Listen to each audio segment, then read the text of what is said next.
Hello friends, this is Rajiv Kumar Jha and today we are uploading our weekly analysis video.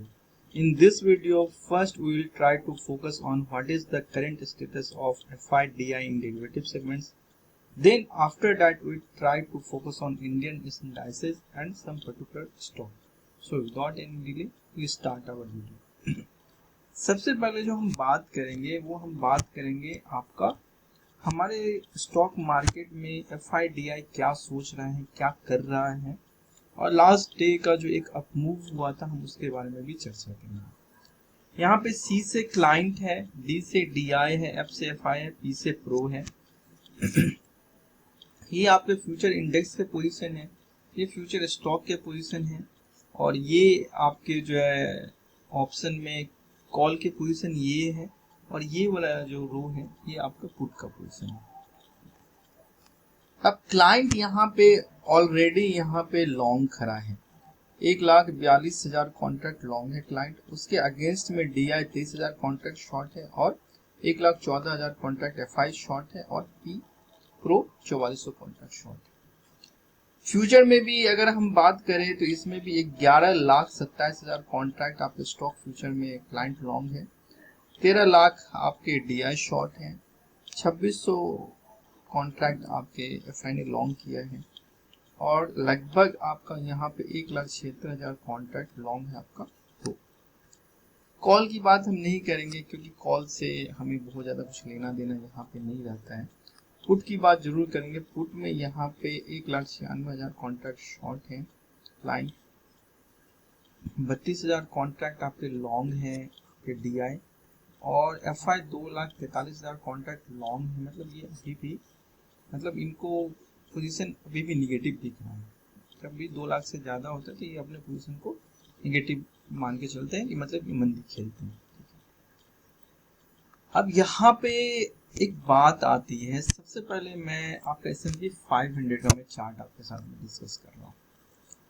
ये इनका जो लो position जून का था, जब हम 15,200 गए थे उस टाइम का इनका लो पोजीशन था 36,062, और यहीं से ये मार्केट में मूव किए थे और हम लोग 15,200 से 18,000 के अराउंड में गए थे। अब ये यहाँ पे जब मार्केट गिरने लगा है तो इसने अपना प्रीवियस लो को ब्रेक कर दिया है। इसने पिछले 4-5 दिन से कोशिश कर रहा था इस लो को होल्ड करने का, और मुझे ऐसा लग रहा था कि शायद मार्केट में जो पॉवेल साहब का स्पीच है जो या उनका जो रेट हाइक है मार्केट उसको बचा लेगा, लेकिन ऐसा यहाँ पे नहीं हुआ, और मुझे ऐसा नहीं लग रहा है कि अभी यहाँ पे रिकवरी आएगी।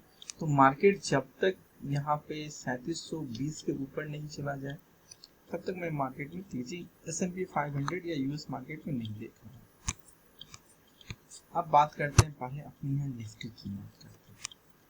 निफ्टी में एक अच्छी खासी शॉर्ट कवरिंग आई थी जो कि 16,000 मेरा 750 का जो प्रीवियस मेरा टारगेट था कि यहाँ तक मार्केट आएगा, वो आया, और इसके बाद से मार्केट में रिकवरी हुई, बट मुझे नहीं लग रहा है कि ये रिकवरी सस्टेन करेगा।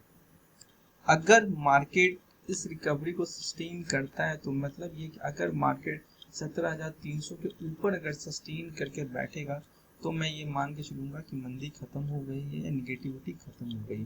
टिल मैं अभी मंदी में ही हूँ, बट मैं अभी वेट एंड वॉच पोजीशन में हूँ, मेरा कोई शॉर्ट पोजीशन नहीं है, और मैं जनरली निफ्टी और बैंक निफ्टी में शॉर्ट या लॉन्ग में ज़्यादा नहीं करता।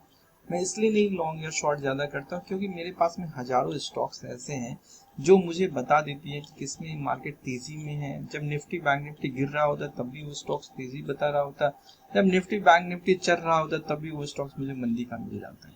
तो मतलब ये है कि ऐसा कोई ज़रूरी नहीं है कि आप निफ्टी और बैंक निफ्टी में ही काम करें, आप कर सकते हैं। मेरा आप सभी से निवेदन है कि आप ज़रूर करें, बट ये कोई जरूरी नहीं है कि हर व्यक्ति निफ्टी और बैंक निफ्टी से ही पैसे कमाएगा। उसके लिए बहुत सारे ऑप्शन है, वो वहां से पैसे कमा सकता है।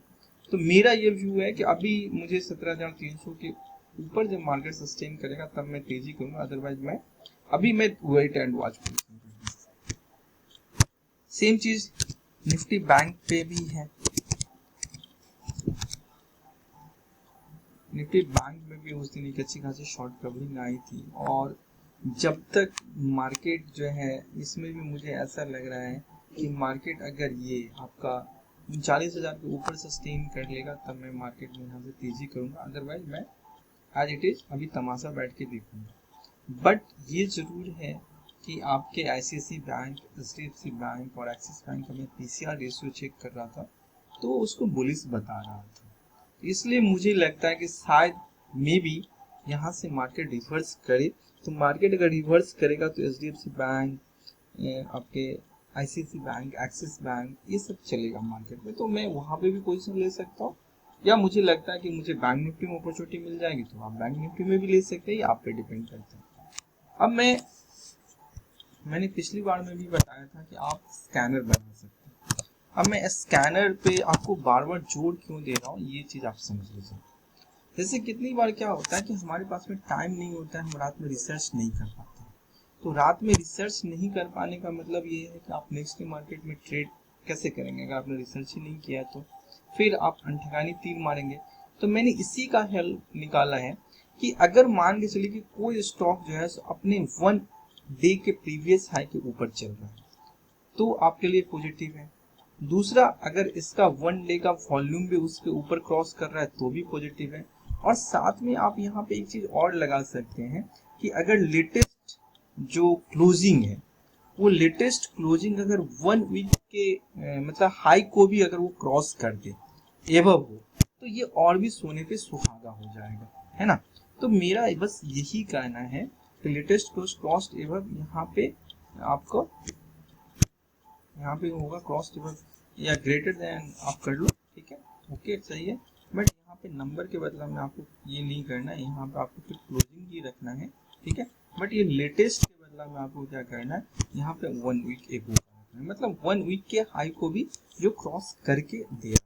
अब अगर हम स्कैन करते हैं, इसमें मैंने वॉल्यूम दे दिया है कि मुझे 20 लाख का वॉल्यूम मिल जाए। अब लास्ट डे हमारे पास में 3 स्टॉक आए थे, इंडिया सीमेंट, ग्रैन्यूल्स इंडिया और भारतीय एयरटेल, और इसका 780 का प्रीमियम लगता है तो वो आपको तुरंत आपको अपडेट कर देगा। अब अगर मान के चले कि जैसे कि मैं भारतीय का चार्ट, अब जिसका जो आप कर सकते हो, मान लो जैसे मैं भारतीय का चार्ट खोलता हूँ तो भारतीय एयरटेल का अगर मैं बात करता हूँ तो भारतीय एयरटेल क्या है, अपने प्रीवियस 1 वीक के हाई को भी ये क्रॉस कर रहा था। दूसरा यहाँ पे क्या एक फ्लैग का फॉर्मेशन है, तो ये फ्लैग के फॉर्मेशन को भी ब्रेक कर रहा था, तो ये भी एक आपको लॉन्ग बता रहे हैं।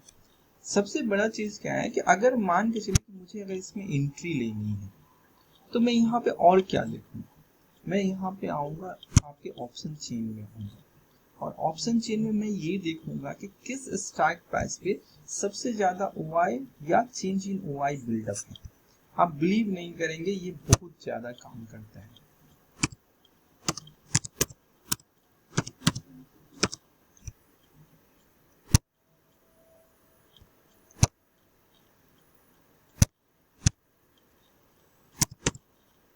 ये मैंने भारतीय